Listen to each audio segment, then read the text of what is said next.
Praise lord. ప్రభు అయిన యేసుక్రీస్తు వారి శుభనామంలో అందరికీ వందనాలు. ఈ ఉదయకాల సమయంలో దేవుని వాక్యంలో నుంచి మనం ప్రార్థన కొరకై ఒక చిన్న భాగాన్ని మనం చదువుకుందాం. ద్వితోపదేశకాండం 33వ అధ్యాయము 3వ వచనం చదువుదాం.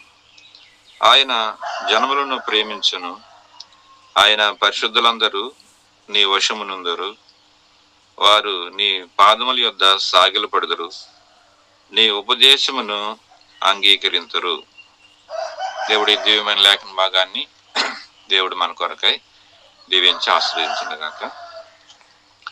ఈ మాటలు పలికిన వారు ఎవరంటే మోషే. మనకు పైన అర్థమవుతుంది కదా 1వ వచనంలో, మోషే మృతి పొందక మునుపు ఇశ్రాయేలీయులను దీవించిన విధానం మనకి ఇక్కడ కనపడుతుంది.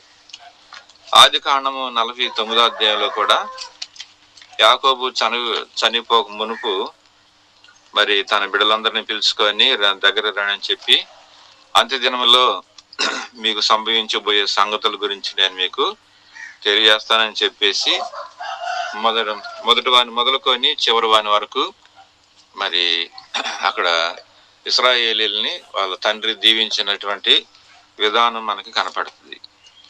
మన గనక ఆది కాండం 49వ అధ్యాయము, అలాగనే ద్వితోపదేశకాండం 33వ అధ్యాయంలో మోషే, వీరిద్దరి మధ్య దీవెనలు కనుక మనం చూస్తే తండ్రి కంటే కూడా దైవజనుడైన మోషే మరి అద్భుతంగా దీవించినట్లుగా ఉంటది అన్నమాట. అక్కడ యాకోబు వారి వారి జీవితాలను బట్టి, వారు చేసిన కార్యాలను బట్టి, వారు ఆయన జీవించినప్పుడు ఎలా ప్రవర్తించారో వాళ్ళ ప్రవర్తనను బట్టి వారిని దీవించిన విధానం ఇక్కడ మనకు కనపడుతుంది. కానీ ద్వితోపదేశకాండం 33వ అధ్యాయంలో మోషే అద్భుతంగా ప్రతి ఒక్కరిని కూడా సమానంగా దీవించినట్లుగా మనం చూస్తాం. సమానంగా వారిని మరి వారిని భవిష్యత్తులో వారు ఏం కాబోతున్నారనే విషయాలను చక్కగా మోషే మరి యాకోబు కంటే కూడా గొప్పగా దీవించినట్లుగా మనకి ఇక్కడ కనపడుతుంది అన్నమాట. అయితే మనం చదివిన లేఖన భాగము ఇది అందరి గురించి దీవెన వాక్యాన్ని పలికాడనమాట. 3వ వచనంలో అందరిని గురించి, ఇశ్రాయేలు మరి 12 గోత్రాల వారి గురించి కూడా మరి చక్కగా పలికాడు. ఈయన పలికినటువంటి మాటల్లో మనం కనుక చూస్తే, ఆయన జన్మలను ప్రేమించును, ఆయన పరిశుద్ధులందరూ నీ వశమునందరు, వారు నీ పాదముల యొద్ద సాగిలపడుదురు, వారు నీ ఉపదేశమును అంగీకరింతురు అన్నమాట. ఇక్కడ మనం చూస్తూ ఉన్నాం దేవుడు వారిని ఏం చేయబోతున్నాడు అనే విధానాలు ఇక్కడ మోషే ముందుగానే తెలియపరిచాడు. ఒకటి ప్రేమిస్తున్నాడు, రెండోది పరిశుద్ధపరుస్తున్నాడు, మూడోది సాగిలపడే అనుభవంలోకి తీసుకొస్తున్నాడు, నాలుగోదిగా చూస్తే దేవుని ఉపదేశాన్ని అవలంబించేటువంటి వారుగా, దేవుని ఉపదేశాన్ని వినేవారుగా మిమ్మల్ని చేయబోతున్నాడు దేవుడు అని, దేవుడు చేయబోతున్నాడు అనే విషయాన్ని ఇక్కడ రాబడింది అన్నమాట. అయితే ఈ విధానాల్లో మనం చూస్తే, ఒక్కో దాని గురించి కనుక మనం చూస్తే చాలా పెద్ద మంచి ప్రసంగం ఇది. అయితే దేవుని ప్రేమించే వారికి దేవుడు ఏం చేయబోతున్నాడు విషయాలు మోషే ముందుగానే చెప్పాడు అన్నమాట. కాబట్టి దేవుని ప్రేమించేటువంటి వారికి, లేకపోతే దేవుడు ప్రేమించే వారికి దేవుడు ఏం చేయబోతున్నాడు అనే విషయాలు ఇక్కడ చెప్పాడన్నమాట. దేవుని ప్రేమ, దేవుని పరిశుద్ధత, దేవుని ఎదుట సాగిలపడే అనుభవం, అలాగనే దేవుని ఉపదేశం అన్నమాట. ఈ 4 మరి క్రైస్తవ జీవితంలో మనకి శ్రేష్టమైన భాగాలు వీటినే మనం ఎంచుకోవాల్సినటువంటి వారుగా ఉంటున్నాం, వీటినే మనం తలంచుకోవాల్సిన వారుగా ఉంటున్నాం అన్నమాట. దేవుడు ఒక మనుషునికి ఇవ్వదలసినటువంటి శ్రేష్టమైనవి ఏమైనా ఉండి అంటే ఇవే శ్రేష్టమైనవి. బైబిల్ వీటికంటే శ్రేష్టమైన ఇంకేం లేవు. లోకంలో వెండి బంగారాలు నాణ్యాలు, లేకపోతే జ్ఞానము, ఘనత, గొప్ప పేరు, ప్రఖ్యాతలు, ఇవన్నీ దేవునికి దేనికి పనికిరావు. ఇవన్నీ కూడా దేవుని ఎదుట చాలా తక్కువ. ఇవన్నీ కూడా మనుషుల దృష్టికి ఘనముగా ఎంచబడినది, దేవుని దృష్టికి నీచం అంటది, నీచమైనదిగా ఉంటదని బైబిల్ వాక్యం సెలవిస్తుంది అన్నమాట. అందుకనే దేవుడు ఏదైతే గణపరుస్తాడో అదే అదే ఘనమైనవి. వాటి యందే మన మనసు ఎక్కువ ఉంచుకోవాలి. వాటితోనే మనం మరి ప్రేమాభావాన్ని కలిగి ఉండాలి. వాటిలోనే మనం నిలకడగా ఉండటానికి ప్రయత్నం చేసుకోవాలి. తర్వాత మరి ఇక్కడ మనం చూస్తే దేవుడు జనులకి ఏం చేస్తున్నాడు అనే విషయం మనం మరి ఏమి దివ్యమైన ఆశీర్వాదాలు ఇస్తున్నాడు అనేది మనం చూస్తే మరి మొదటిది ఏంటంటే ప్రేమ అనమాట. దేవుడు ప్రేమను పంచుకున్నమాట. దేవుడు ప్రేమ స్వరూపాన్ని రాయబడింది అనమాట. మరి దావీదు అంటాడు కీర్తనల 30 అధ్యాయంలో నుంచి 3వ వచనంలో, పాతాళానికి దిగిపోకుండా గోతులోనికి పోకుండా దేవా నువ్వు నన్ను రక్షించావు అని అంటాడు దావీదు. కాబట్టి గోతి నుండి పాతాళం నుంచి రక్షిస్తుంది ఆయన ప్రేమ మనల్ని. అలాగనే లోకాస్వార్త 7వ అధ్యాయంలో 47 వచనంలో మనం చూస్తే ఆ పాపాత్మురైన స్త్రీ దేవుని దగ్గరకు వచ్చి ఆమె దేవుని ఎదుట సాగిలు పడి ఆమె కన్నీళ్లు కార్చి పాదాలు తల వెంట్రుకలతో తుడిసి మరి ఆమె ఎంతగానో ప్రేమించింది. ఆమె ప్రేమించడమే కాదు, దేవుడు ముందుగానే ఆమెను ప్రేమించాడు. అలాంటి స్థితి జరిగిద్దని దేవుని తెలుసు ముందుగానే. అయితే ఆమె పాపాలు దేవుడు క్షమించాడు. అమ్మా నీ పాపములు క్షమించబడి అని చెప్పాడు అన్నమాట. దేవుడు ప్రేమించి మన పాపాలు క్షమించాడు. జపన్య గ్రంథం 3:15 కనుక మనం చూస్తే మన మీదకు రావచ్చిన శాపాన్ని శిక్షణ అంతా కూడా కొట్టివేసి దేవుడే ఎత్తుకున్నట్లుగా చూస్తామన్నమాట. ఒక దేవుడుగా మానవుడు చేయవలసింది ఇంతకు మించిన గొప్ప ప్రేమ రుజువు అనేది ఇంకోటి లేదు. చిన్న ప్రవక్త అయినా భవిష్యత్తులో దేవుడు ఆయన వచ్చి ఏం చేయబోతున్నాడు అనే విషయాలు ముందుగానే చెప్పేసేసాడు అన్నమాట. మన మీద వ్రాయబడిన శాపాన్ని, మన మీద ఉన్న శిక్షను, మన మీద ఉన్నటువంటి ఆ ఉగ్రతను ఆయనే వచ్చి కొట్టివేస్తాడు అని ముందుగానే చెప్పేసేసాడు ఆయన జఫన్య ప్రవక్త గారు. అలాగనే దేవుడు మనల్ని ప్రేమించడం ద్వారా ఉగ్రత నుండి, నాశనము నుండి, శాపము నుండి, పాపము నుండి, మరి శిక్ష నుండి దేవుడు మనల్ని రక్షించాడు అనటానికి రుజువు ఏంటంటే ఆయన ఇప్పుడు వరకు నిన్ను ప్రేమిస్తున్నామంట. ఈ రోజున చల్లగా హాయిగా ఉన్నామంటే అది దేవుని ప్రేమ అనమాట. కాబట్టి ఏదో నాకు కలిగిన దాన్ని బట్టి నేను ఇలా ఉన్నాను అనుకోవటం అది మూర్ఖత్వం అవుతుంది. దేవుడు ప్రేమ అనేది మన మీద ఉంది కాబట్టి ఆయనంత వరకు మనల్ని కాపాడి సంరక్షించి రక్షిస్తున్నాడు అనేటువంటి విషయం మనకి జ్ఞాపకం చేయబడుతుంది. రెండోదిగా దేవుడు మనకిచ్చే దివ్యమైనటువంటి ఆశీర్వాదం ఏంటంటే పరిశుద్ధత అన్నమాట. పరిశుద్ధత అనేటువంటిది శ్రేష్టమైనది. ఆయన పరిశుద్ధులందరూ నీ వశమునందురు అన్నమాట. ఎవడు దేవుని వశాన ఉంటాడో, దేవుని ఏర్పాటులో ఉంటాడో, దేవుని చిత్తంలో ఉంటాడో వాడు పరిశుద్ధత కలిగి ఉంటాడు. పాపంలో పడిపోడు, పాపం జరిగిపోడు, పాపంలో ఉండడు అన్నమాట. కాబట్టి దేవుడు మనకి ఇచ్చే దివ్యమైన ఆశీర్వాదం ఏంటంటే పరిశుద్ధత అన్నమాట. అందుకే దేవుని వాక్యంలో పరిశుద్ధత గురించి మరి చాలా వాక్యాలు రాయబడినాయి అన్నమాట. నిర్గమకాండం 15వ అధ్యాయం 11వ వచనంలో అంటాడు. నిర్గమకాండం 15వ అధ్యాయం 11వ వచనంలో అంటాడు. 11వ వచనంలో యెహోవా వేల్పుల్లో నీ వంటి వాడెవడు? పరిశుద్ధతను బట్టి నీవు మహానీయుడు, సత్కీర్తనను బట్టి నువ్వు పూజ్యుడు, అద్భుతములు చేయవాడు, నీ వంటి వాడెవడు లేడు. కాబట్టి వేలుపులలో ఒకడు గొప్పవాడు, ఆయన వంటి వాడు లేడు. మహనీయుడు ఆయన. మూడోది పూజ్యుడు, నాలుగోది అతడి వంటి వాడు ఎవరు లేరు అని అంటాడనమాట. అంటే పరిశుద్ధతను బట్టి నువ్వు మహనీయుడు అంటాడు. పరిశుద్ధతలో ఆయన మహనీయుడు, ఆయనకి మించినోడు ఇంకొకటి లేడు. అందరూ అపవిత్రులే. లోకంలో దేవుళ్ళు అనబడిన వాళ్ళు, దేవతను మళ్ళీ వారు అనేక మంది ఉన్నారు. వాళ్ళందరూ అపవిత్రులు. దేవుడు అక్కడే పవిత్రుడని వాక్యంలో రాయబడింది. అంతేకాకుండా మరి సంఖ్యాకాండం మరి మనం చూస్తే సంఖ్యాకాండంలో ఆయన 20వ అధ్యాయంలో చూస్తే మోషేను అంటాడు, నా పరిశుద్ధతను మీరు సన్మానించలేదు అని అంటాడు అన్నమాట దేవుడు. చూసావా, పరిశుద్ధతను ఎక్కువ దృష్టి పెడుతున్నాడు. 20వ అధ్యాయంలో నుంచి 12వ వచనంలో చూస్తే 12వ వచనంలో అప్పుడు ఆయన యెహోవా మోషే అహరోనులతో మీరు ఇశ్రాయేలీయుల కన్నుల ఎదుట నా పరిశుద్ధతను సన్మానించినట్లు నన్ను నమ్ముకొనకపోతిరి గనుక ఈ సమాజంలో నేను వారికి ఇచ్చిన దేశంలో మీరు తోడుకొని పోరని చెప్పాను. చూసావా, పరిశుద్ధతనే ఎక్కువ సన్మానిస్తాడు ప్రభు. పరిశుద్ధతకే ఎక్కువ అవకాశం ఇస్తాడు అనమాట. పరిశుద్ధతని తక్కువగా ఎక్కువగా ఎవరు చేసినా కానీ దేవుడు ఆయన క్షమించడు, ఊరుకోడు ఆయన అనమాట. పరిశుద్ధతకు అంత విలువిస్తాడు ప్రభు అనమాట. వాళ్ళు తెలియక అజ్ఞానం వల్ల కొన్ని పనులు చేసి దేవుడు వాళ్ళని కనానికి తీసుకెళ్ళాలని ఆలోచన చేశాడు, కానీ వీళ్ళు చేసిన కొన్ని పొరపాట్ల వల్ల కనాన్లోకి పోలేకపోయారు వాళ్ళు. కారణం ఏంటంటే పరిశుద్ధత అనేది అంత గొప్పది. అది పరిశుద్ధతను పోగొట్టుకుంటే మనం దేవుని రాజ్యం కూడా పోవడం చాలా కష్టం ఎదురు. ఎందుకంటే దేవుడు నీకంటే కూడా పరిశుద్ధతని ఎక్కువ సన్మానిస్తున్నాడు. నీకంటే నాకంటే కూడా నీకున్న ఘనతలు నాకున్న ఘనతల కంటే కూడా దేవుడు పరిశుద్ధతకి ఎక్కువ స్థానం ఇస్తాడు. కాబట్టి పరిశుద్ధతని మనం గనక లెక్క చేయకుండా ఉంటే రేపు నష్టపోయేది మనమే అన్నమాట. కాబట్టి చాలా జాగ్రత్తగా ఉండాలి అన్నమాట. పరిశుద్ధతగా పొందటం కోసం దేవుడు ఏదైనా చేయగలడు.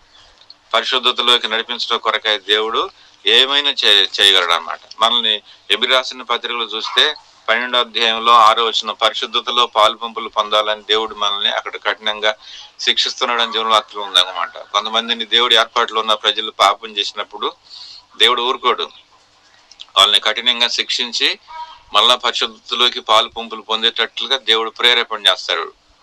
అందుకే పడిపోయిన వారు తిరిగి లేస్తున్నారంటే దాని అర్థం ఏంటి? అదే. కాబట్టి దేవుడు పడిన వాడిని అట్నే ఉంచడు, కానీ శిక్ష పెట్టి బాధ పెట్టి వాడిని మళ్ళా బుద్ధి వచ్చేటట్టు చేసి ఆ తప్పిపోయిన కుమారుడు ఎలాగో తిరిగి వచ్చాడో అలాగ తిరిగి వచ్చేటట్లుగా చేస్తాడు. దేనికోసం ఇదంతా అంటే పరిశుద్ధత కోసం అన్నమాట. దేవుడు మనకి పరిశుద్ధతను అనుగ్రహించాలంటే ఆలోచన కలిగి ఉన్నాడన్నమాట. కాబట్టి పరిశుద్ధతలో ఎన్నో దీవులు ఉన్నాయి, ఆశీర్వాదాలు ఉన్నాయి. పరిశుద్ధంగా జీవిస్తే ఉన్నతమైన స్థానాలు ఉంటాయి. దానియేలు చూసే ఎంత హెచ్చైన స్థానంలోకి వెళ్ళిపోయినాడు. పరిశుద్ధత అది. మరి 4 రాజుల కాలంలో అలాగనే ప్రధానమంత్రిగా ఉన్నాడంటే ఎవరైనా ఉండగలుగుతారు అలాగా. కాబట్టి పరిశుద్ధత, వారి తినే తిండి కానీ, వారి కట్టుకునే వస్త్రధారణ కానీ, వారి మాట్లాడే మాట కానీ అంతలో కూడా పరిశుద్ధత అనేది ఉంది అన్నమాట. అందుకనే ఆయన గొప్ప స్థానంలో ఉన్నాడు. ఈ రోజున కూడా నువ్వు పరిశుద్ధతను కనుక సన్మానించావంటే నువ్వు ఎవడికి అందనటువంటి ఎత్తైన స్థానంలోకి వెళ్ళిపోతావు. ఎవడు నిన్ను అందుకోలేరు. నిన్ను అందరూ నీ ఎదుటికొచ్చి సాగిలు పడాల్సింది. అలాంటి గొప్ప వ్యక్తిగా దేవుడు నిన్ను చేస్తాడు. కావాల్సింటే పరిశుద్ధతను సన్మానించుడు, పరిశుద్ధతలో నివసించుడు, దేవుడు నిన్ను ఎలా చేస్తాడో చూడన్నమాట. మూడోదిగా మనం చూస్తే వారు నీ పాదముల ఎదుట సాగిలపడదురు. వారు నీ పాదం ఎదుట సాగిలపడదురు. కానీ దేవుని ఉద్దేశం ఏంటంటే సాగిలపడే అనుభవం అనేది చాలా గొప్పది. అది సాగిలపడే అనుభవం అనేది దివ్యమైన ఆశీర్వాదం ఇది అన్నమాట. దివ్యమైనటువంటి ఆశీర్వాదం అన్నమాట ఇది. చూడండి, యెషయా గ్రంథం 60వ అధ్యాయం 14వ వచనంలో కనుక చూస్తే, యెషయా గ్రంథం 60:14 మాట చదువుతాను, చూడండి అన్నమాట. నిన్ను బాధించిన వారి సంతానపు వారు నీ ఎదుటికి వచ్చి సాగిలు పడదురు. నిన్ను తృణీకరించిన వారు అందరూ వచ్చి నీ ఎదుట సాగిలు పడదురు. యెహోవా పట్టణమని, ఇశ్రాయేలు పరిశుద్ధ దేవుని నివాసం సీయోననియు నీకు పేరు పెట్టెదరు అని అంటాడనమాట. అంటే మనల్ని దేవుడు సాగిలు పడేటువంటి అనుభవంలోకి దేవుడు మనల్ని తీసుకొస్తున్నాడు. ఇక్కడ సాగిలు పడేటువంటి అనుభవంలోకి దేవుడు మనల్ని తీసుకొస్తున్నాడు. సాగిలు పడటం అనేటువంటిది ఎంత గొప్పదో చెప్పమంటారా? చూద్దాం. మత్తయి సువార్త 4వ అధ్యాయం 9వ వచనంలో సాతాను వచ్చి దేవుడిని శోధిస్తూ ఈ మాట అడిగింది. మత్తయి సువార్త 4వ అధ్యాయం 9వ వచనంలోకి వచ్చేప్పటికి అడుగుతూ ఉంటుంది అన్నమాట.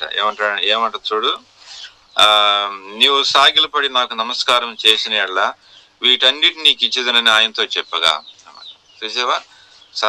అంటే సాతాను అడిగింది, నువ్వు నాకు సాగిలు పడు అని అందన్నమాట. అంటే సాగిలు పడటంలో ఏముంది? దానికి ఏం తెలుసు? దానికి సాగిలు పడటంలో ఉన్న విషయం ఏంటి అన్నమాట. ఈ రోజున సాగిలు పడే అనుభవం ఎంతో గొప్పది. మనం దేవుని ఎదుట మన ప్రాణాత్మ దేహంలో ఆయన పాదములు ఎదుట పడేసుకొని ఆయన ఎదుట మనం సాగిలు పడే అనుభవం అది గొప్పది అనమాట. అది దాంట్లో ఉన్న దీవెనలు మరి దేంట్లో లేవు అనమాట. అందుకని సాగిలు పడే అనుభవం అనేది చాలా గొప్పది. అందుకని సాతాను కూడా నువ్వు నాకన్నా సాగిలు పడు అని అంటది అన్నమాట. కాబట్టి సాగిలు పడేటువంటి విషయం చాలా గొప్పదిగా ఉంటుంది అన్నమాట. అది కాబట్టి సాగిలు పడమండి. అయితే ప్రభు ఏం సాగిలు పడలేదులే, కానీ అయితే అదే దాన్ని సాగిలు పడేటట్టు చేశాడు. లోకాసువార్త 8వ అధ్యాయంలో 28వ వచనంలో, లోకాసువార్త 8:28లో అదే వచ్చి సాగిలు పడుతుంది. చూడు ఒకసారి లోకాసువార్త 8:28లో, వాడు యేసును చూసి కేకలు వేసి ఆయన ఎదుట సాగిలపడి, యేసు సర్వోన్నతుడైన దేవుని కుమారుడా, నాతో నీకేమీ, నన్ను బాధపరచుకోమని నిన్ను వేడుకొంచున్నానని కేకలు వేసి చెప్పాను. చూసావా, ప్రభు సాగిలు పడటం కాదు, అదే వచ్చి సాగిలు పడింది. అదే సర్వోన్నతుడైన దేవుని కుమారుడు అంటుంది. అదే మరి ఈరోజు సాతానులు దేవుని ఎదుట సాగిలు పడుతున్నాయి, కానీ మనిషి దేవుని ఎదుట సాగిలు పడే అనుభవంలో లేడు. ఈ రోజున వాడికి టైం చాటలేదు, వాడికి ఏం చాటలేదు, ఉద్యోగమే. 60 సంవత్సరాల దాకా ఉండి ఉద్యోగం ఏదనమాట. అదే గొప్పదైంది. సాగిలు పడే అనుభవం లేదు అనమాట. చాలా మందికి టైం కుదరట్లేదు అసలుకి. అందువల్ల సాగిలు పడేటువంటి అనుభవం అనేది చాలా గొప్పదండి. సాగిలు పడాలి మనం దేవుని ఎదుట. మనం సాగిలు పడితే ఎన్నో ఆశీర్వాదాలు, ఎన్నో దీవెనలు ఉంటాయి అన్నమాట. లోకాసువార్త 17వ అధ్యాయం 16వ వచనంలో గొప్ప శబ్దంతో వాడు తిరిగి వచ్చా అంటున్నాడు. ఇక్కడ 10 మంది కుష్ఠవ్యాధులు వాళ్ళు ఉంటారు. ప్రభు అంటాడు, మీరు వెళ్ళి యాజకునికి మీ దేహాన్ని కనపరుచుకోండి అని చెబుతారు. అయితే లోకాసువార్త 17వ అధ్యాయము 16వ వచనం చదువుతాం. 16వ వచనంలో గొప్ప శబ్దముతో వారు యేసు ప్రభువా మమ్మల్ని కరుణించమని కేకలు వేసిరి. మీరు వెళ్ళి మీరు యాజకుని కనపరచుకోమని చెప్పాను. వారు వెళుచుండగా శుద్ధులేరి. వారిలో ఒకడు తిరిగి వచ్చి తనకు స్వస్థత కలుగుడు చూసి గొప్ప శబ్దంతో దేవుని మహింపరచు, తిరిగి వచ్చి ఆయన కృతజ్ఞతాస్తుతులు చెల్లించు, ఆయన పాదములు ఎదుట సాగిలే పడెను. వాడు సమరీయుడు. పాపం దేవుని ఏర్పాటులో ఉన్న వాళ్ళందరూ పోయారు, గాలికి పోయారు. వీడు సమరీయుడు. వీడికి అసలు కృతజ్ఞత తెలియదు, స్తుతి తెలియదు, ఆరాధన తెలియదు, ప్రార్థన తెలియదు, సాగిలు పడితే అంతకంది తెలియదు వాడికి. ఆడొచ్చి సాగిలు పడుతున్నాడు ఈ రోజున. మరి మిగతా వాళ్ళందరూ ఏమైపోయారు? అందుకనే మొదటి వారు కడపటి వారు, కడపటి వారు మొదటి వారు అవుతారు. దేవుని వాక్యంలో ఉంది. చాలా మంది దేవుని ఎదురు సాగిలు పడేది లేదు, కుదరదు అనమాట. టైం చాటలేదు. ఏమో గంట దేవునికి సమయం ఇలా పొద్దున్నే ఎన్ని పనులు నాకు తెలియదని నాకు తెలిసి కొంతమంది ఏమనుకోమాకండి, నేను స్వతంత్రంగా మాట్లాడతాను. కొంతమంది ఇవన్నీ కూడా కారం పెట్టినట్టు ఉంటాయి అన్నమాట. కొంతమందికి మనకి నిజంగా నేను కూడా చాలా సందర్భాల్లో అన్నమాట, కొన్నిసార్లు ఆరోగ్యం సహకరించదు, కొన్నిసార్లు సేవలో నలిగిపోయిన అనుభవం, కొన్నిసార్లు బద్ధకం, కొన్నిసార్లు సోమరితనం, కొన్నిసార్లు లెక్కలేనితనం, గర్విస్తానం, ఎన్నో ఉంటాయి. సాగిలు పడాలి ఉదయం లేచి అంతే. టైం పెట్టుకో. నువ్వు లేగలేకపోతే టైం పెట్టుకో. సెల్ ఫోన్ లేపిద్ది అన్నమాట. సెల్ ఫోన్ లేపేసిద్ది నిన్ను. సాగిలు పడటంకి మించిన గొప్పది ఇంకోటి లేదండి. సాగిలు పడాలా. సాగిలు పడితే నీ కుటుంబం, నీ బిడ్డలు, నీకున్న సంపద, నీ ఆస్తి సమస్తం దీవించబడతాయి. సాగిలు పడితే ఎన్ని ఆశీర్వాదాలు ఉన్నాయి బైబిల్లో, కుప్పలు తెప్పలుగా ఉన్నాయి ఆశీర్వాదాలు. కాబట్టి మనం సాగిలు పడే అనుభవం పోగొట్టుకోకూడదు. ఎట్టి పరిస్థితుల్లో కూడా ప్రభు ఎదుట మనం సాగిలు పడదాం. సాగిలు పడితే దేవుని ఎదుట మనం అంటున్నాం అనమాట. అపోస్తల కార్యం 16వ అధ్యాయంలో పౌలు శీలను బంధించేస్తాడు ఒకడు. బంధించేస్తే వారు రాత్రి అంతా పాటలు పాడితే తలుపులు తెరుచుకుంటే అన్ని ఇదైపోతాయి. అంతను కత్తి దూసి ఆడు చంపుకోవాలని ప్రయత్నం చేస్తుంటే పౌలు కేకేసి, నువ్వు ఏం చేసుకో మాకు బాబు, నేను ఇక్కడే ఉన్నా అంటాడు. మీరేం చేసుకోవద్దయా అని అంటాడు. అప్పుడు వాడు వచ్చి వణుకుతూ వచ్చి ఆవిడ సాగిలు పడతాడు. దైవజనుడు ఎదుట సాగిలు పడి, అయ్యలారా నేను కూడా రక్షణ పొందటానికి ఏం చేయాలి అని అంటాడు అన్నమాట. నువ్వు మొదట సాగిలు పడితే నీ విశ్వాసులందరూ సాగిలు పడతారు. నువ్వు సాగిలు పడే అనుభవంలో ఉండాలి. మనం సాగిలు పడే అనుభవం అనేది అన్నమాట. పౌల్లో సాగిలు పడే అనుభవం ఉంది. ఆ రాత్రి అంతా సాగిలు పడ్డాడు. నువ్వు సహాయం చేస్తే మేము సేవ చేయగలం, నువ్వు సహాయం చేస్తే మేము బయటకు రాగలం, నువ్వు సహాయం చేస్తే వాళ్ళు కూడా మారు మనసు పొందగలుగుతారు అని రాత్రి అంతా ప్రార్థన చేశాడు. అదే జరిగింది అక్కడ, కొత్తదేం జరగలేదు. ఆయన ఏదైతే సాగిలు పడ్డాడో అదే జరిగింది. ఆడు సాగిలు పడేటట్టు చేశాడు ఆడిని కూడా. ఈరోజు మనం సాగిలు పడే అనుభవాలు చాలా మందికి లేదు. కాబట్టి మనం సాగిలు పడాలి. సాగిలు పడితే చాలా మంచిది. 1 గంట, అరగంట సమయం, కనీసం ఒక అరగంట అయినా అన్నమాట నువ్వు దేవునికి అవకాశం ఇచ్చిన ఈ యొక్క ఆన్లైన్లో జరిగే పరిచర్యల్లో ఎంతో దివ్యమైన మేలు ఆశీర్వాదం నీకు కలుగుతాయని దేవుని వాక్యంలో ఉందన్నమాట. తర్వాత 4వదిగా చూస్తే దేవుని ఉపదేశం పొందుతారంటున్నాడు. చూసావా, దేవుడు మనకి ఇచ్చే అవకాశం అన్నమాట. నేను నీతో మాట్లాడుకుంటానంటున్నాడు. సో నేను సాగిలపడే అనుభవంలో ఉన్న ఆశీర్వాదాలకి వారసుడిగా చేయడం కాదు, కానీ 4వదిగా ఏమంటాడంటే నీ ఉపదేశమును అంగీకరించరు, వారందరూ వచ్చి నీ ఉపదేశమును అంగీకరించరు. దేవుడికి ఉపదేశం అనేది ఎంత గొప్పదంటే చాలా చాలా గొప్పది. దేవుని ఉపదేశం ద్వితీయోపదేశ కాండం, అక్కడే ద్వితీయోపదేశ కాండం 32 అధ్యాయం 2వ వచనంలో ఉంటది. అక్కడే ఉంటుంది చూడండి. 32:2లో ఏముంటది తెలిసిన, నా ఉపదేశం వానవలే కురియును, నా వాక్యము మనసు వలేను, లేతగడ్డి మీద పడు చినుకు వలెను, పచ్చిక మీద కుడి వర్షం వల్లే ఉడెను. ఉపదేశము ఎట్లా ఉంటది? వాన, మంచు, చినుకు, తుఫాను. అంత గొప్పగా వినేవాడికి అంత దివ్యమైన ఆశీర్వాదాన్ని దేవుడు ఇస్తానంటున్నాడు. కాబట్టి నా ఉపదేశం వాన వలె, మంచు వలె, చినుకు వలె, తర్వాత వర్షం అంటే తుఫాను అన్నమాట. తుఫాను వలె ఉంటదంట ఆయన ఉపదేశం. దాన్ని ఎవరు ఆపలేరే కదా. ఎన్ని ప్రయత్నాలు చేసినా ఆపలేరు. కాబట్టి దేవుని ఉపదేశం ఎవడికి ఎంత కావాలో అంత ఉపదేశాన్ని దేవుడు మనకి పంచేవాడుగా ఉంటున్నాడు.